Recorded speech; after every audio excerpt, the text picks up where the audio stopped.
Hello from the Dukas Copy TV studio in Geneva. I'm Daniel Schwenger. Alongside me to discuss the importance of social media in international organizations is Gisela Lomax. She's from the United Nations Information Service here in Geneva. Gisela, welcome to the studio. Thank you for having me. Gisela, let's start with your article that you recently wrote, and there you describe that the use of social media in your organization, the United Nations at Geneva, has been rising exponentially. So why is that, and what are the advantages of using Twitter, Facebook, you name it, for the United Nations? Well, I joined the United Nations 3 years ago.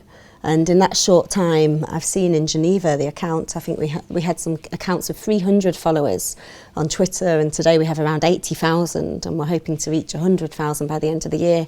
So that shows how much interest there is on social media in our work here in Geneva.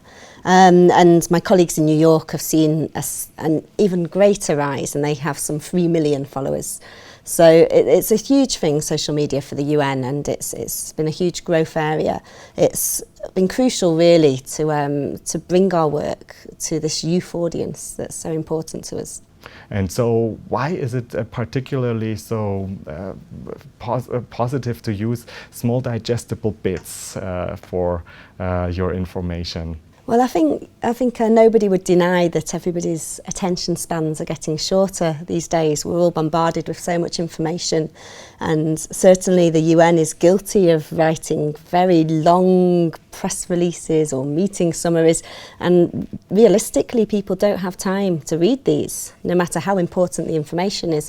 And so social media is crucial for us to digest that information into bite-sized pieces, key facts, an eye-catching headline and a great photo or a short video message, and people can, take that in their day and find out what we're doing. And then read the longer message or the longer blog article or whatever. Exactly, or similarly be advocates for our work by sharing and retweeting, because that's what it's all about. It's that viral effect. It's asking the public to support the UN, to support our campaigns, to be advocates and to spread the message. And here we have a screenshot of the Facebook page of the UN, so that works quite well. And it also has a quite active picture that was taken recently. Can you tell a little bit what it was about? Certainly. It was the United Nations birthday last week, which we call UN Day. It was 69 years old, which means we are now moving into our 70th year. And that launched all kinds of celebrations and events that will be happening in the next 12 months up to our 70th birthday next October. So in this photo, all of the staff at the Palais des Nations gathered to form the letters UN 70 with the flag there, and the picture was taken from the roof. And we had a great social media moment because we asked staff also to tweet their selfies from amongst the crowd, and we had, I think, 80 or 90 great selfies tweeted to our accounts that we shared and went viral around the world. So it was really nice to see the faces of some of the hardworking UN staff as well.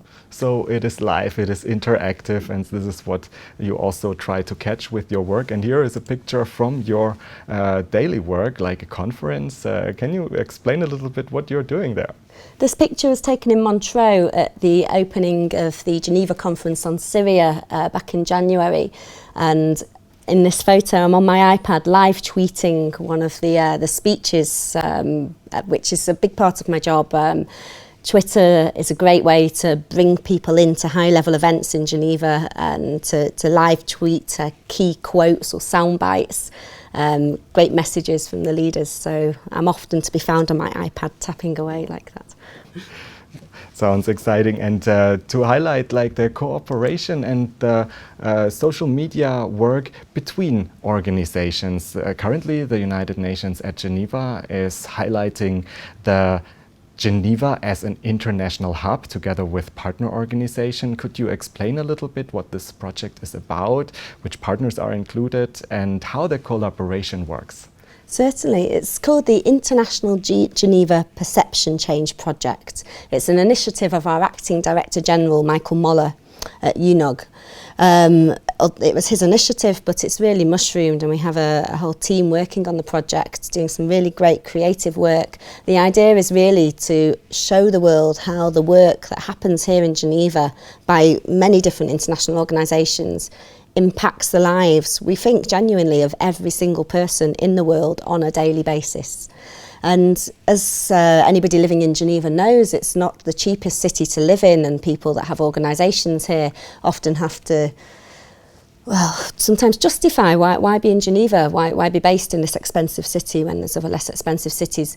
But the message really is it's a city of great value, and it's greater than the sum of its parts. And this international Geneva community, what it delivers together is actually great value. So this project's really trying to do that, and there's no boundaries to who's involved. It's not just UN organisations, it's other international organisations, it's NGOs, it's corporations as well, and also the Swiss authorities are firmly on board. Mm-hmm. So a real joint effort. Absolutely. And so let's also look at the perceptions of, like say, non-profit and also for-profit organizations, that some of them fear that social media, joining social media efforts would somehow get them out of control of their original organizational message. And what would you respond to people, organizations saying, oh no, we're not using social media at all? And what other misconceptions and maybe missed opportunities do you see these days? I think they are genuine concerns, and I would never suggest anybody sets up a social media account just because they feel they ought to. You should always have a good reason, but the reasons are that this is where the public are. You know, the latest statistics and data show that people spend some 40% of their online time on social networks, compared to maybe 5% on online newspapers, or even 30% on emails. So if you want to reach the public and explain what your work is and what you're doing and your ethos, whether for fundraising, to make profit or to not make profit, or to share a message, you need to be on social media. I think the concerns are that you're right, it's not your own website, you don't own the platform, it's owned by Twitter or Facebook or YouTube or whichever organisation, but you have to, I think, be confident in what you're putting. You know, if you're sharing the message about your work and you're sharing what you do honestly and you're asking for input, I don't think people have anything to be afraid of.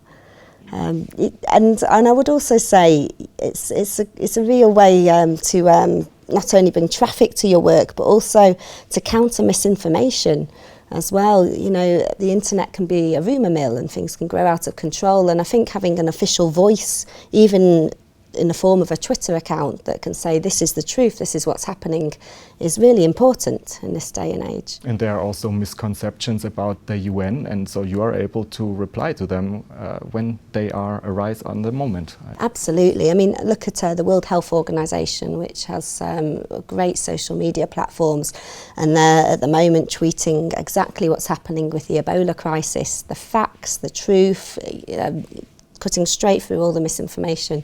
I think that's crucial. So, as a final question, as putting all your experience as a social media expert, so what advice would you give organizations to enhance their potential for reaching out through social media?